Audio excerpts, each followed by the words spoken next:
Il l'a évoqué, Volodymyr Zelensky, justement, parce qu'il le dit quand même, cette défense anti-aérienne a quand même permis sans doute de sauver un certain nombre de vies. Alors ça aurait pu être bien pire sans les patriotes. Écoutez.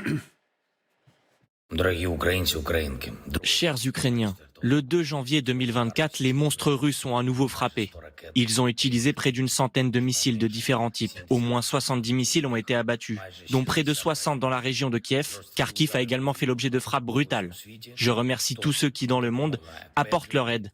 Patriots, Iris, Nasams, tous ces systèmes ont au moins sauvé des centaines de vies. La Russie devra répondre de toutes les vies qui lui seront enlevées. Gloire à l'Ukraine. Alors évidemment, il va falloir, donc un certain nombre de ces dispositifs de défense anti-aérienne ont été détruits. Il ne nous a pas dit exactement lesquels. Klitschko, évidemment, il ne va pas nous donner le résultat. Mais on comprend bien qu'effectivement, des tirs pour des Russes dépensaient 620 millions de dollars pour tirer 10 missiles Kinjal et 3 missiles calibre, plus évidemment tous ces drones, etc., dont on a parlé. Effectivement, c'est pas fait uniquement pour terroriser la population. Mais Poutine l'a dit, efficace. Il n'y aura pas de limite budgétaire. Oui, il l'a dit à plusieurs reprises. Et en effet, la stratégie russe dans ce cas-là est bien de saturer la défense des grandes villes ukrainiennes. Il aurait pu choisir des villes d'importance moyenne, serait terrorisé aussi les Ukrainiens. Il choisit les grandes villes parce que c'est là où sont les défenses. Et c'est ça. Ça permet de les localiser, en fait. Et voilà, ça permet de les localiser. Et c'était ça le deuxième objectif, c'était de localiser ces défenses pour essayer de les détruire cette fois-là ou la fois suivante. Et ça, c'est très important. C'est une stratégie, en effet, qui est assez efficace au bout du compte, malheureusement, évidemment. Et je crois que là, Poutine fait ce qu'il a dit, finalement, comme souvent d'ailleurs. Et il a entrepris non seulement de terroriser la population, mais d'essayer de désarmer la défense antiaérienne des grandes villes. Et ça, c'est grave. Alors, comme le disait l'amiral, effectivement, ça veut dire qu'il faut sans doute que les Occidentaux se dépêchent un peu pour fournir de nouvelles armes de défense aérienne. Sinon, on risque d'assister à une catastrophe dans ces grandes villes. D'ailleurs, il y a eu l'interview de Volodymyr Zelensky dont on va longuement parler, puisqu'il intervient dans The Economist, et il a effectivement un ton assez ferme au sujet des Occidentaux. On continue d'en débattre. Je voudrais quand même qu'on aille voir Solène Rioux, qui est avec Gabriel Aurion. Alors, ils ont dû être réveillés dans la nuit, j'imagine, évidemment, par ces frappes également, tous les deux. Il faut dire, effectivement, Solène, qu'on le voit, les dégâts sont très importants, mais que c'est effectivement une succession de frappes, en fait, depuis quelques jours, notamment sur la capitale Kiev. Ça a été une nuit très compliquée pour les habitants de Kiev avec cette escalade en effet depuis le 29 décembre. Donc il y a vraiment une tension ces derniers jours dans la capitale et de manière générale un peu partout en Ukraine. Surtout que la nuit a été très longue avec des explosions qui ont commencé aux alentours de 2h30 du matin heure française et qui se sont poursuivies jusqu'à 8h du matin. Et là on se retrouve avec Gabriel Aurion dans le quartier le plus touché de la capitale. C'est un immeuble résidentiel qui a été frappé. Il y a ici 49 personnes qui ont été blessées, 43 hospitalisées. 2 personnes décédées et plus de 120 personnes qui ont dû être évacuées de ce bâtiment. Et d'ailleurs, regardez, les évacuations de ces habitants se poursuivent. Là, vous voyez ces habitants avec leur animal de compagnie, leurs chiens qui sont en train d'être évacués de l'immeuble. On voyait aussi cet homme que vous avez dû apercevoir sur les images de Gabriel avec son sac et qui n'attend qu'une chose, c'est de pouvoir rentrer à l'intérieur de son appartement pour récupérer ses effets personnels. Vous vous doutez bien que ça va encore prendre beaucoup de temps parce que regardez, tous les services d'urgence sont encore à pied d'œuvre. Les secouristes, les médecins, les pompiers également. Il y a encore de ça quelques minutes, ils étaient toujours avec leur lance à incendie pour refroidir la structure encore fumante du bâtiment. Et vous voyez, regardez même les images sur le sol, c'est impressionnant. Tous les débris, les vitres ont été complètement soufflés sur plusieurs centaines de mètres à la ronde. Plusieurs bâtiments autour sont aussi endommagés. On voit des trous béants dans les immeubles. C'est carbonisé. Certaines voitures ont été propulsées, soulevées par la puissance de l'explosion. Et ce que nous disent les habitants ici, c'est que ça ne les étonne pas vraiment. Je les cite, la Russie est un régime terroriste. La Russie est capable de tout. Mais ce qui les inquiète en revanche, c'est cette escalade progressive sur ces derniers jours.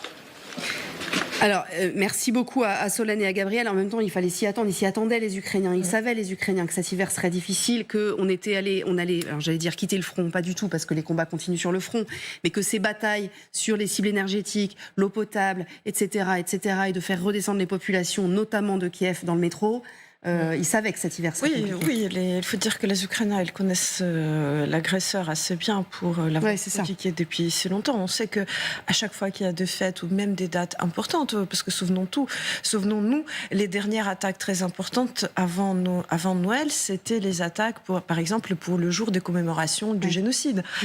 Donc c'est toujours ce sens russe d'aider les Ukrainiens pour célébrer ça. Mais c'est vrai aussi qu'il y a aussi ce côté pratique, si j'ose dire. Enfin, pratique, il y a quand même une obsession russe de détecter et d'essayer d'endommager la batterie patriote. Officiellement, il y a actuellement seulement 3 batteries patriotes en Ukraine. Il se peut même que ça soit 2, oui. En fait, c'est là où ça diverge. Nous savons à tous les coups qu'il y a une batterie qui protège Kiev. Alors tous les habitants de Kiev, ils savent qu'ils sont protégés par Patriot, parce que depuis que Patriot est là, la situation, d'un côté, elle s'est arrangée énormément, parce qu'avant Patriot, il y avait des missiles très lourds qui s'abattaient réellement sur les immeubles d'habitation, causant plusieurs dizaines de morts dans un immeuble, ce qui n'est plus le cas. Enfin, c'est très grave, mais ce qui n'est plus le cas. Mais ce qui vaut aux habitants de Kiev maintenant, c'est qu'on a des attaques beaucoup plus fournies, parce qu'il y a tout un système. En fait, les Ukrainiens, les habitants de Kiev, ils savent maintenant déjà ces petits jeux, ces stratégies. D'abord, il y a des drones pour dévoiler un tout petit peu les positions. Ensuite, il y a des missiles qui sont suivis des drones, parfois des drones de kamikaze. Pas des reconnaissances, comment ça s'appelle? Non, pour voir les positions de là où les missiles ont été abattus. Donc on envoie des missiles pour pouvoir voir où sont les batteries patriotes. Et parfois, paraît-il, qu'il y a aussi des drones kamikazes qui essayent d'endommager non pas la batterie patriote. Enfin bon, c'est plusieurs machines. Ce n'est pas forcément facile d'endommager avec un petit drone. Oui, bien sûr, c'est pas un drone forcément. Mais par contre, ce qu'on peut endommager, ce qui serait très très grave, c'est le radar, par exemple. Le radar qui détecte les missiles. Et donc, tous les habitants de Kiev, c'est pour ça que j'explique peut-être ça aux téléspectateurs, peut-être que c'est intéressant, tous les habitants de Kiev, en fait, ça aussi, c'est à la fois l'objectif militaire pour les Russes, c'est aussi l'objectif des terreurs pour les Russes, mais c'est aussi, quelque part, l'objet d'anxiété quotidienne pour les habitants de Kiev, qui sont à la fois heureux d'avoir cette batterie patriote, mais d'autres systèmes de protection aérienne, mais ils savent très bien que patriote, c'est très important, parce que seuls les patriotes interceptent, par exemple, les Kinjal. D'un côté, et de l'autre côté, tous les habitants de Kiev vivent dans une anxiété quotidienne de comment va Patriote. Et oui, alors il y a de comment va Patriote, et puis comment également, quels sont les stocks utilisable pour sa propre défense. Et là, je vais me tourner vers Mathieu Carman, parce que c'est l'Institut pour l'étude de la guerre qui nous donne pas mal d'infos, Mathieu, aujourd'hui. Les Russes, en fait, ont compris qu'ils avaient là toutes les armes pour faire à nouveau passer aux Ukrainiens un hiver d'enfer, un hiver infernal. Et d'ailleurs, les chiffres l'expliquent bien.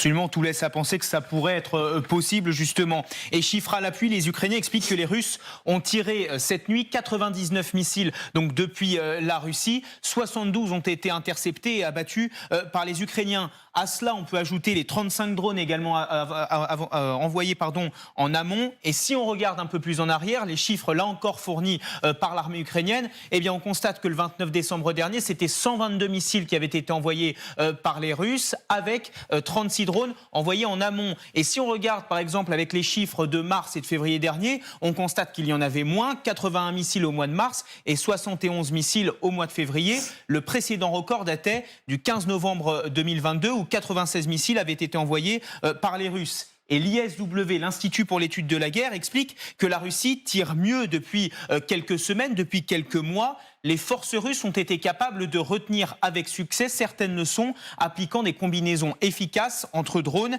et missiles. Ils tirent donc mieux. Regardez par exemple le dernier chiffre, celui d'aujourd'hui. Sur les 99 missiles, 72% ont donc été interceptés. Il y a un an, c'était 80% de ces missiles qui étaient interceptés par les défenses de systèmes anti-aériens ukrainiens. Donc on le voit, il y a plus de missiles qui arrivent à passer entre les mailles du filet. Alors, on retrouve Mathieu dans une seconde au sujet des stocks justement des Russes. Ce qui est terrible, Renaud Pilat, dans ce qu'on voit dans ces chiffres-là, c'est qu'en fait les Ukrainiens en sont réduits maintenant, et ça va nous amener évidemment aux livraisons de munitions et aux livraisons d'armes, à choisir ce qu'on intercepte, quoi. En fait, il y a certainement des tirs russes qu'on choisit de ne pas intercepter parce qu'on n'a pas les moyens d'agir sur tous les fronts. Oui, 2 points, pas les moyens. Deuxièmement, bien sûr, au bout de 2 ans, les Russes s'améliorent. Donc, ils ont maintenant l'habitude, je dirais, malheureusement, de viser Kiev. Moi, je trouve que ces 4 derniers jours, avec les 40 morts le 29, et puis cette nuit, c'est absolument tragique. Tragique pour, évidemment, l'Ukraine, mais c'est tragique pour l'OTAN. Je suis désolé, c'est une gifle qu'au bout de 2 ans, 2 ans en février, la capitale soit soumise comme ça à des bombardements qui pourraient être ceux d'il y a 1 an et demi. Moi, alors, je suis pas militaire, je suis pas marchand d'armes, je suis pas fournisseur, mais en tant qu'observateur qui suit quotidiennement cette guerre, quand j'ai vu depuis 4 jours revoir ces mêmes images qu'on a vues il y a 1 an et demi, avec des gens terrorisés, avec des femmes et des enfants qui sont toute la nuit comme ça dans un petit couloir, pour l'OTAN, j'ai regardé pas une réaction d'un dirigeant de l'OTAN depuis ce matin. Pas une. C'est pas vrai une. Vous avez Pas un tweet, pas une déclaration, pas un communiqué. Rien du tout. On s'habitue à viser Kiev et d'autres villes. Est-ce qu'on laisserait Séoul au bout de 2 ans être bombardé comme ça? Est-ce qu'on laisserait Tel Aviv au bout de 2 ans? Non.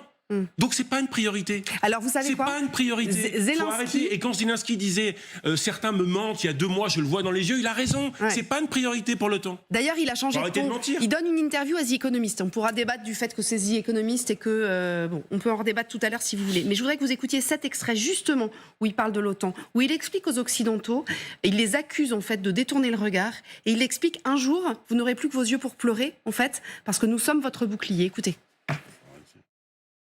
Il ne s'agit pas seulement d'une guerre en Ukraine. Les défis au Moyen-Orient, la mission d'entraînement du Hamas, la montée en puissance du monde arabe, le chaos qui règne sur le continent africain sont autant d'éléments qui font partie de cette guerre. Nous faisons tous partie de cette guerre. L'Europe ne parle pas de soutien à l'Ukraine. Vous vous soutenez vous-même en nous donnant de l'argent ou des armes. Vous vous soutenez vous-même. Les Ukrainiens se battent pour le monde. C'est la seule réponse et c'est sur cela que le monde doit se concentrer.